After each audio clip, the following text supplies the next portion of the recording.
Apakah Indonesia mengalami krisis ekonomi sehingga layak dilakukan reformasi jilid kedua? Nah, kalau bicara pakai data dong, Bos. Nah, sekarang yuk kita lihat yuk. Bagaimana pembangunan ekonomi di Indonesia? Yuk kita lihat. Nah, yang pertama kita melihatnya dari pertumbuhan ekonomi. Pada tahun 2025, ya, pertumbuhan ekonomi kita year on year itu mencapai 5,11%. Dan itu mencapai titik tertingginya di kuartal keempat, yakni 5,39% itu di kuartal keempat.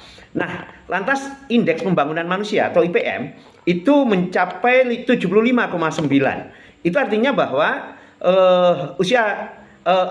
indeks pembangunan manusia kita yang meliputi pendidikan, kesehatan, ya, kemudian daya beli itu terus meningkat, gitu, terus meningkat.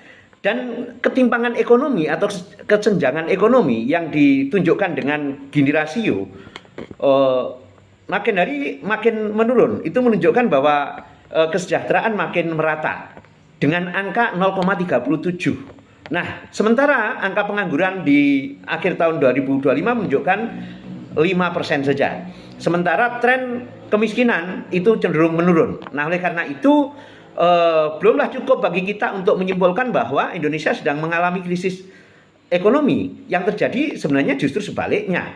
Bahwa dalam semester awal atau bahkan kuartal pertama, ya, kuartal pertama 2006 ini belum bisa kita nilai, gitu. Ini perjalanan akan terus dinamis. Walaupun kita sedang menghadapi tantangan global, saya kira kalau kita bisa solid, rakyat Indonesia bisa memberikan dukungan kepada pemerintah untuk terus melakukan pembangunan ekonomi. Kita yakin bahwa keberhasilan pembangunan ekonomi ini bisa dilanjutkan.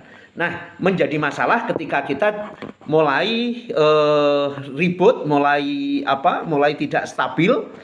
Dan gerakan sana sini mulai dihembuskan, kemudian nanti diikuti dengan gerakan yang real, itu bisa saja menghancurkan pembangunan ekonomi. Oleh karena itu, mari kita pikirkan dalam-dalam dan seyogyanya kalangan akademisi itu juga cukup bisa memberikan informasi yang benar kepada mahasiswa berkaitan dengan pembangunan yang terjadi di Republik ini. Bagaimana sih sebenarnya capaian-capaian pemerintah itu harus menggunakan data-data objektif. Jangan dengan asumsi-asumsi yang hanya karena kita ingin menunjukkan bahwa critical thinking kita itu harus jalan, bahwa kita harus mengembangkan cara berpikir kritis. Oke, tapi masalahnya kritik ataupun pikiran kritis sekalipun berbasis data, Bos. Oleh karena itu tolak reformasi jilid 2.